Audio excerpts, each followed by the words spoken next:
Bonjour mesdames et messieurs. Info aujourd'hui le vrai algérien quotidien 7 jours sur 7 jours, 24 heures sur 24 heures. Voir les titres. Merci. Conflit sahraoui. Maxan contre Algérie. Le dossier Sahara sur ONU.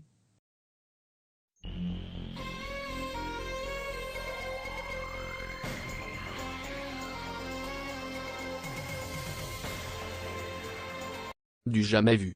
Ce jeudi, l'Assemblée nationale française a convoqué un débat sur les dernières évolutions au Sahara occidental.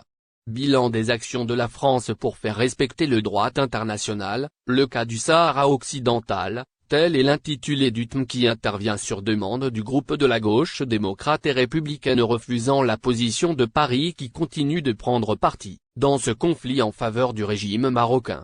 En effet, le représentant du Front Polisario en France a fait savoir dans une déclaration à l'AP, que ce débat auquel a appelé le groupe de la gauche démocrate et républicaine, GDR, permettra d'évaluer le degré du respect du droit international par la France, notamment au Sahara occidental occupé et sa position vis-à-vis de l'occupation marocaine, atroce et illégale de la dernière colonie d'Afrique.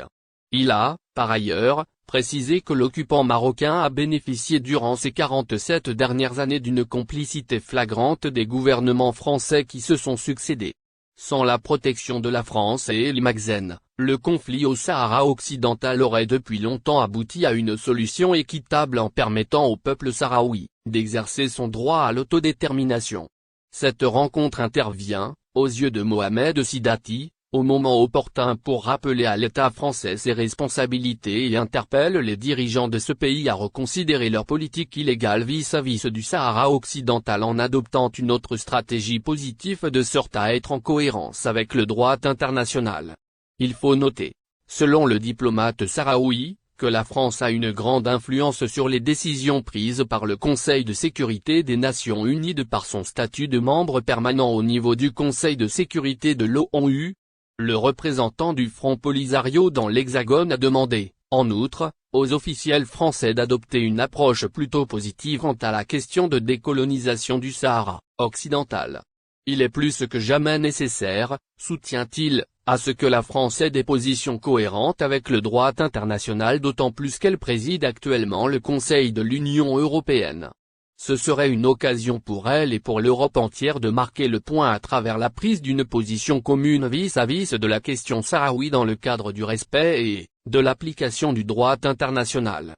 C'est bel et bien la nomination d'un nouveau envoyé personnel du secrétaire général de l'ONU au Sahara occidental, Staffan de Mistura, ainsi que l'escalade de la guerre dans les territoires occupés depuis la reprise du conflit armé en représailles à la violation flagrante par le Maroc de l'accord de cessez-le-feu le 13 novembre 2020, dit-il.